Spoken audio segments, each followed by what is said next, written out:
Yo, what's going on, guys? It's Hens back with another video. I know that my recent videos have had a bit of a negative tone, and I haven't really talked much about the market, unknowingly almost, because I've been just so caught up in how I feel about the game, so I'm sorry for that.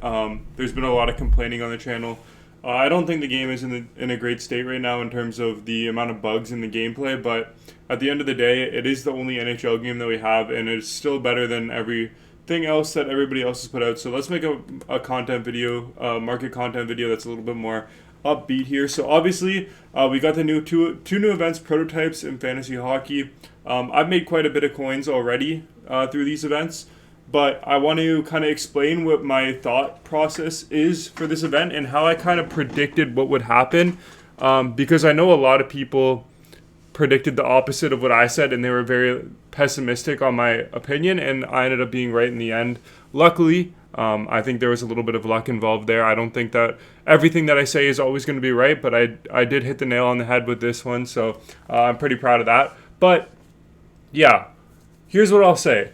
The first things first that you want to know, I think a lot of people have been asking, should I build these cards? Should I buy these cards? Well, here's my opinion. If there is an MSP from your favorite team that you like for me, it's Nick Suzuki, I'm building Nick Suzuki. Not because I think it's the best idea in the world. It would maybe be better to buy him off the market. But having him untradeable in your collection means so much more in terms of like what it means for your team and ultimate team, rather than just saying, okay, I need this guy to score so I can make coins. I don't know really if that makes sense, but I feel like it's just so much more sentimental when you have the player untradeable in your team, because you know he's going to be on your team all year, and that's what I wanted to have with Suzuki. I didn't want to have the option to sell him because it would feel more like an investment rather than a having fun on the game type of investment. It would have been more monetary, and I didn't like the idea of that. So yeah, I'm going to make Suzuki. That's my plan. But I'm going to show you guys how I made a little bit of coins and what you guys can do to make coins. So the first things first is Fodder. Fodder, I predicted would go down in price. If you guys watched my video, the Hut Glazer video, that video, I predicted that Fodder was going to crash in price at the event, and it was going to continue to rise over the week, and that's exactly what happened. Fodder's down quite a bit right now, and that is because so many people invested in it prior to the event because, sleeves and stuff were saying, yeah, you got to invest in the fodder now because it's going to go up in price. That the supply dried up on fodder during last week, and then everybody opened packs today and yesterday, and everybody sold their fodder that they had stored up in their collection, and the fodder prices crashed. Now, if you still have fodder, I would recommend holding on to it. I think this is the low point. So hold on to your fodder, see if it goes up during the week, maybe Sunday, maybe Monday. I would look to sell it before Champs Rewards come out. But yeah, that's what I would recommend. But on the other hand, if you're looking to build one of these MSPs, I don't think there's a time better than now to do it. For me personally, I think I'm going to just straight up build Suzuki, and then whatever extra collectibles I get, I'm just going to put into a choice pack and just have a choice pack for probably the week 2 cards, because I don't really think many of the week 1 cards are really that worth it to buy off the market, if I'm going to be completely honest with you. So I'm going to wait till next week and see what's up. I'm sure they're going to have a trade-in set for the Evos for the next event where you can trade in an Evo collectible and get a couple, maybe a power-up collectible or something like that.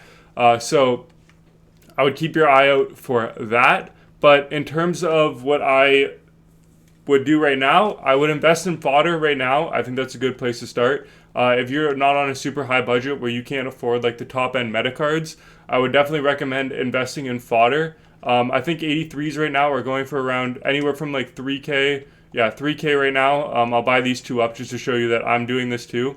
Instead, I'm not actually buying these cards to sell them later on. I'm just straight up buying these cards to build the Nick Suzuki cards. So I'm saying 83s are probably the best value right now. If you want 84s, you're going to want to basically double the price because you get double the collectibles for double the amount, or for the same amount of cards. So if they're not under 6K, it's probably not worth it. I think they're closer to 7K actually, which means that they're really not worth it right now.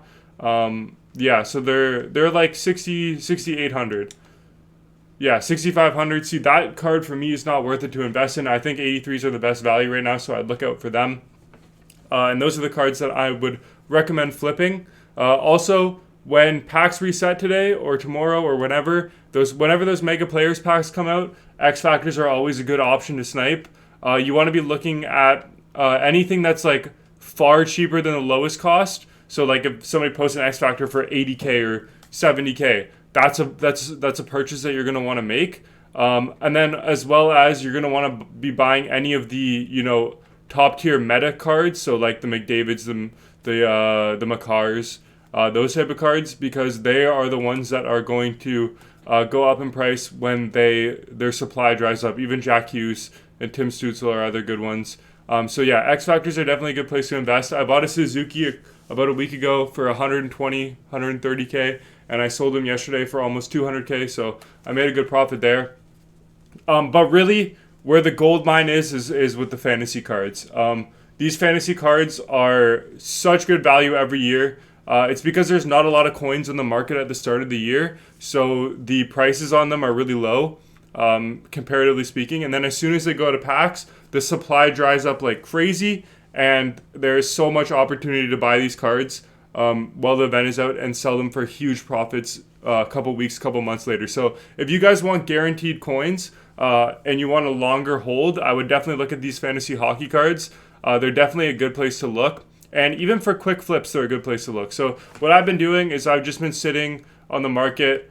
I've been looking at the number of cards in the bottom left there, and I've been sitting on the last card going place bid and then back out, place bid and then back out. And then if a card pops up, I'll check its price, and that's when I decide if I want to buy it or not. You got to really understand the prices of the cards. You got to really know which cards are, have a good chance of going up really fast. And I'll go over a couple of the ones that I think will do that. But yeah, basically you're just going to sit here, place bid and back out. And you're going to be looking in the bottom left corner where it says 115 items.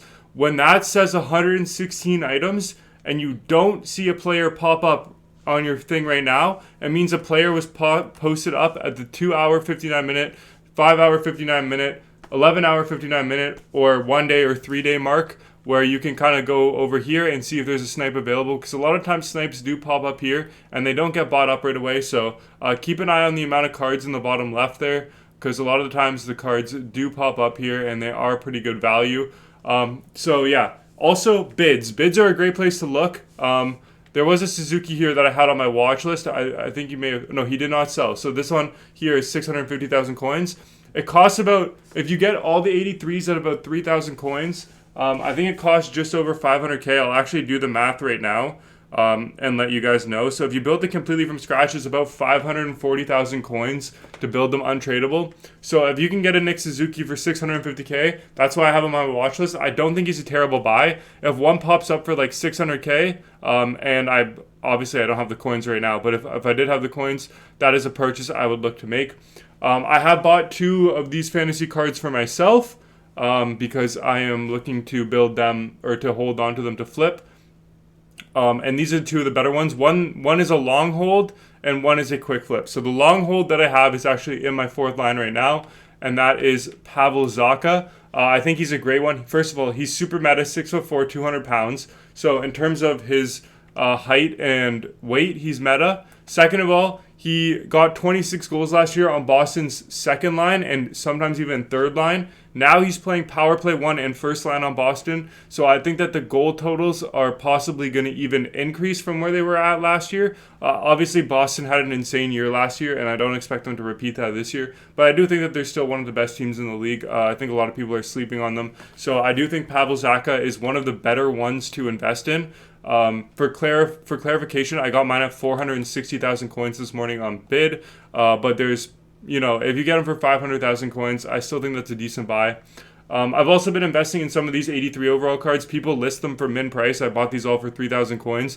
If they win tonight at Vancouver or Washington, then these cards will all go up to 84 overall. And that means that I will I'll basically double my coins on these 4 cards because they'll be worth the same as 84 overall cards are. And yeah, so my active auctions here, I bought the other one that I bought was Oliver Bonk. I bought him at 330K, which I think was a pretty solid price. If he doesn't sell for this 398K, which I was honestly contemplating not listing him for, because I think he could actually be worth a lot more than that. He kind of reminds me of Pavel Mintyukov from last year. I think that he's a great card. He's 6'2", 180, which isn't the heaviest, but he is 6'2". He's got silver shutdown, which should help his hitting quite a bit and his poke checking.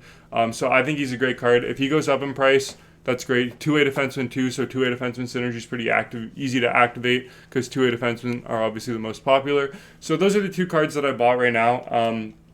Right now in my collection, I don't really think I'm sitting on all too much. I have a Cole Caulfield here, which I'm probably going to hold on to because I always want to have the best version of Cole Caulfield in my team. I've got a few 83s, other than that, a couple Hellebucks, and then I got a whole bunch of 82s.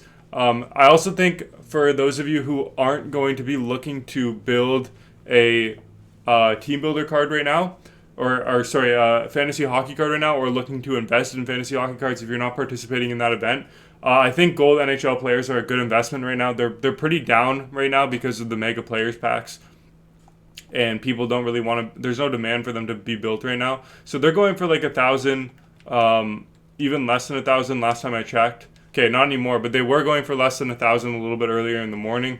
They're going for about 1,100 right now, which is still pretty solid. When packs release, like when the packs refresh, they'll go down even more, I would assume. So these are a good place to look right now because, of course, they were selling for about 1,500 last week.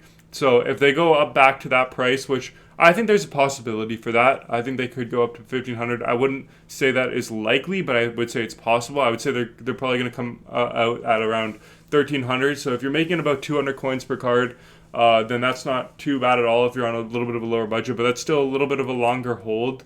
So it might not be the best idea, but that's kind of where I'm looking on the market right now for you guys wondering. If you like this video, drop a like down below. If you have any comments or questions, drop them also in the comment section down below. Thank you guys so much for watching, and I'll see you in the next one. Bye, guys.